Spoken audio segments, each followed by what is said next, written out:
Hey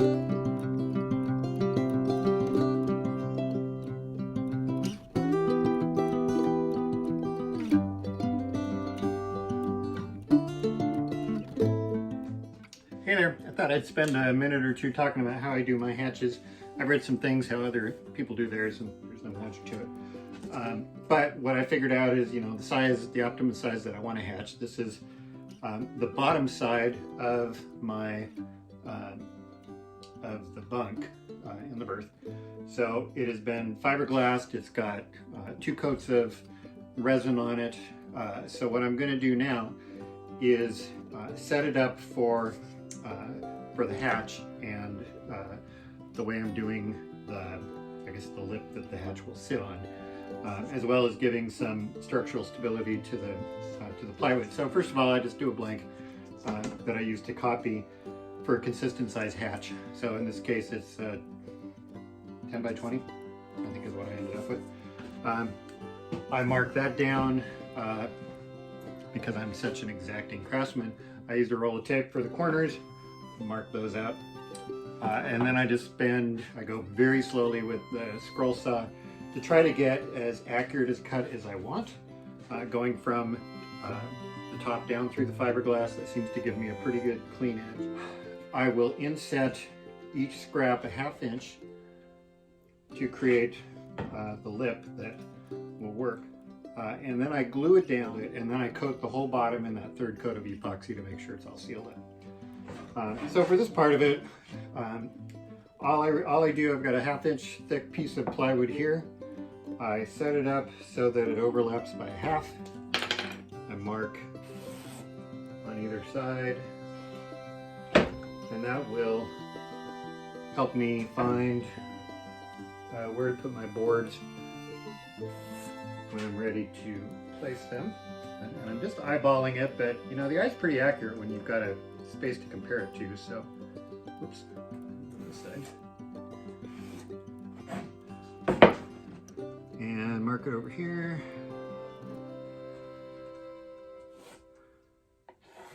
There. So now when I line these boards up, they will be, they will extend into the space by a 1/2 inch. All right, so that's what it looks like with the framing setup. It's overlaps a 1/2 inch, so I can put the lid into it. So this is the bottom side. All this has been fiberglassed, and everything will get a heavy coat of epoxy next to it. And this is what it looks like from the other side. So it makes for a pretty good stout cabinet. That'll fit right in there. It fits very flush. And when I get to glassing the top of this, I'll show you my little trick for getting it super tight. So the other point I should make is that these are screwed in with 3/4 inch that go through the 1/2 inch ply and into the next layer, but not through it. And I kind of do that because it gives me registration points. In other words, once I wet the back sides down, I'll be able to take the screws and put them in the hole and sort of feel out exactly where it needs to go, because the lines get hard to see. But it'll line up really well and go in exactly the right spot that way. I've got all my relatives giving me all of their plastic containers, just because, especially these buttery spread ones, they're pretty handy, given that they're all long and nice shape for working with flat bottoms, so you can steer easy. So in this case, I'm going to pre-wet the area that these battens will go onto, and I'm also going to pre-wet the plywood, because it has not been wetted before, and it's going to take a little bit of time to soak up epoxy to get really good adhesion. I'm using these cheap little chip brushes, which I have found if I drop them into a can of acetone at night, I can get a few uses out of them with the epoxy, so that's kind of helped save money. After a few days they get stiff no matter what you do. But anyway, on the weave here, the regular epoxy just kind of helps fill in a little bit, pre-wets it, soaks into those screw holes, which will be nice in the long run. So when I put those boards down for the framing, I drew lines all the way around just to help me figure out where this epoxy goes. Rig it all the way up. Also give another coat to the edges where I cut out the hatch. You're going to want to seal that up good. Now this is on a piece that's inside the cabin, so is it so critical that all the sealing be done? Sure. It's easy, you get in the habit. You're never going to see this side again, there's no way to get in there, so you might as well make sure it's good and solid.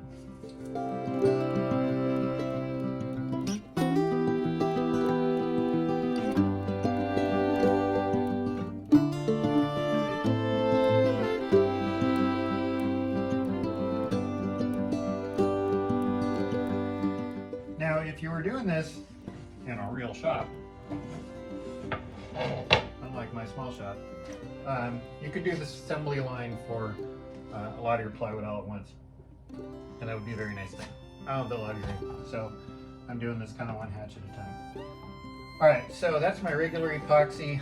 I've got quite a bit left, so now I'm going to make some thickened epoxy that I will coat these areas in, and then I will fasten the boards down. All right, so there's no magic here. This is the silicate. I'm using 2 of these little containers and a couple ounces of the epoxy. And then you just mix it until you've got, if you mix it really well, you get something really creamy like mayonnaise.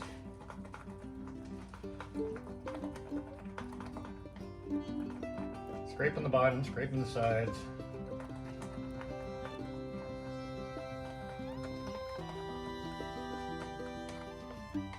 And there you go. Nice, creamy, good enough to eat. Take the brush, and you don't have to be too neat with this. I'm just putting it on thick enough that there will definitely be, it's going to fill in any weave and imperfection. When I was doing large areas of the plywood, like the double layer on the hull and stuff, I really used a lot of this because you want a lot of squeeze in. You want to know that you filled all the woods. Also going to put a layer of this goo onto the wood.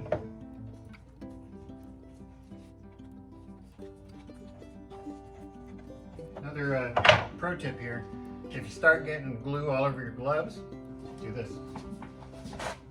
Keep the paper towels handy, and then you're just going to grab everything with this. This poor DeWalt is not very yellow anymore because it's covered with glue. If I had started this from the front, from the beginning, it would have been better.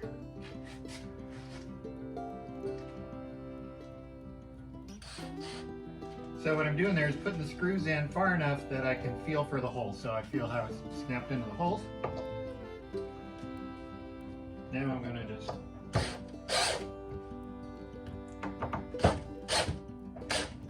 there. I'm getting a lot of squeeze out around the edges, so I know that I've got a good dose in there.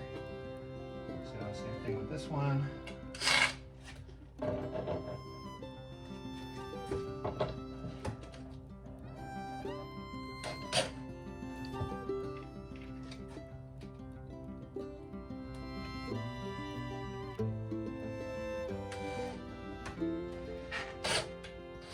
When I flipped my boat over, I found a very dry paintbrush with epoxy on it on the underside of the shear shelf that was glued in tight. I literally had to take the grinder and move it out. Kind of sloppy and awkward.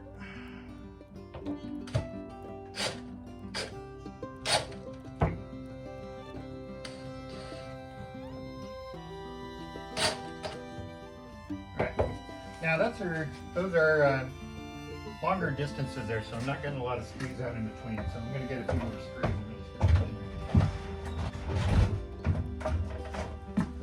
If I can find my screws.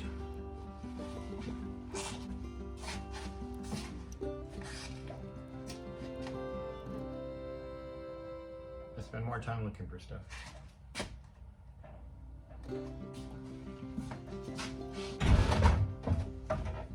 screws.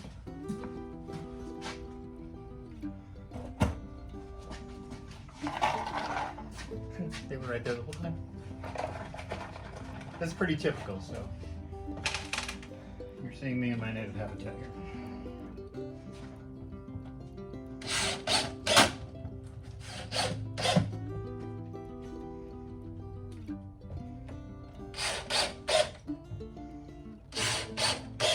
All right, so that is very well fastened down.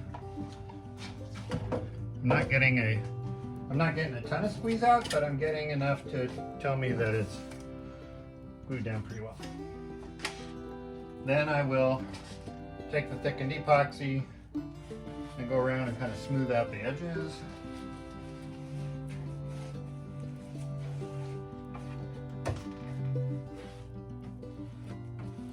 Okay, and then on the joints there, I will brush some additional thickened epoxy in.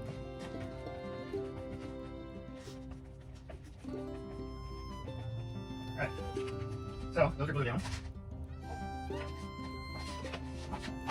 Now I'm going to flip it, grab the brush, come back and do, because I also got squeeze out on the inside here. And I want to spread that around, rub it into the end grain of the plywood. Good opportunity to make sure everything gets really well sealed.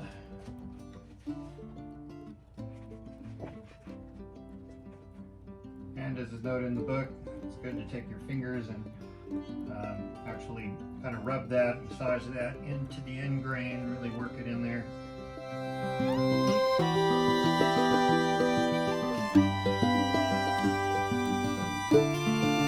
I think that is good on this side. So now I'm going to flip this side again. Come back over here. And I'm going to douse the rest of the wood, or this underside, in regular old unthickened epoxy to give it that third coat. And what I found works really well is a scraper. A lot of people use these. So I put down a few brush loads and then I run this around. And you can tell by the sheen if you're getting good coverage or not. Now you could do this lots of ways. You could use a roller, a wider brush, and just brush it on.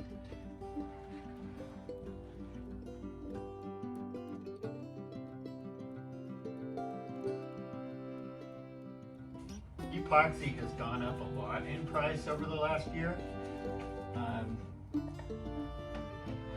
can't quote exact prices, but I know I'm paying 30, 40, 50% more than I was a year ago.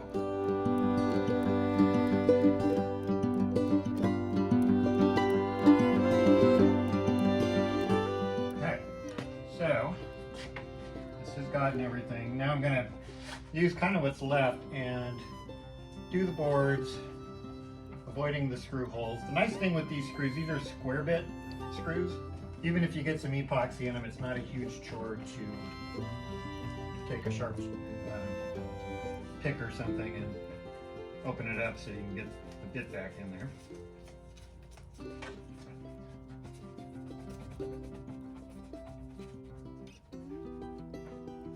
Okay, so everything on this side is now covered. These rubber squeegees are great. You can get a lot of, some of these I've been using literally for the whole year and a half. You just keep flexing them and breaking off the epoxy if you don't get it all. If you dip it into a little bit of acetone, it comes clean really quick. So now I'm going to flip this over.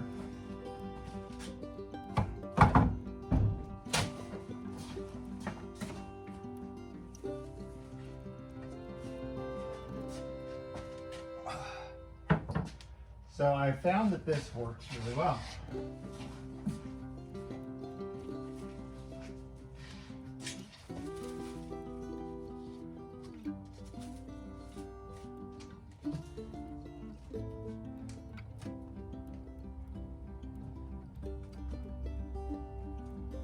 going to press the edges of this down to the corners a little bit just to give it some room. And I take this board, which I've marked with an arrow, so I know the arrow goes to the arrow. I'm just going to set that right in there. Okay. And try to set it so it's an equal gap all the way around. Then mix it up just a little bit of epoxy here to coat the whole door. So this side goes up. This is the top of the bunk. Book says you don't need to cover it with fiberglass. I think I probably will put a thin layer down, just the 8 ounce or whatever it is, because it gives it such a nice flat surface. And it'll give you some extra durability. So what I'm doing here is I'm just going to brush all the way around here. And it's okay if it flows over the edge, because what it's going to do is fill in the gap between this door and the plastic. And it's just like a mold, and the plastic is like the mold release. So you end up with a really good fit.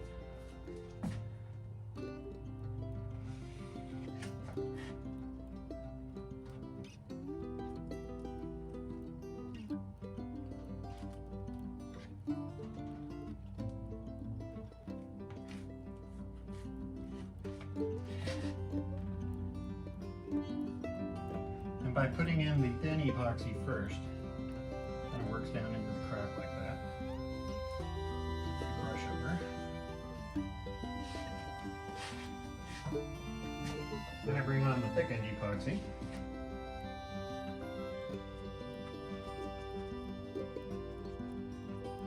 And fill in the rest of that gap.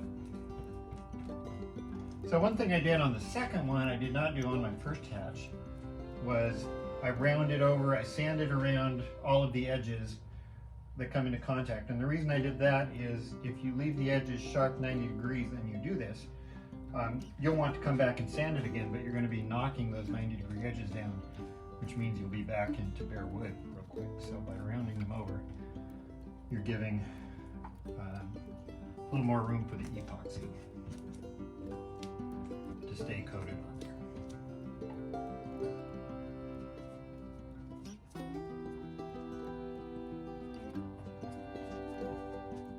Okay, so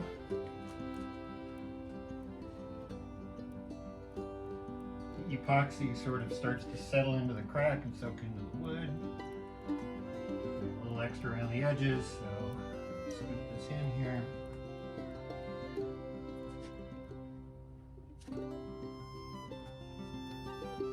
There you go.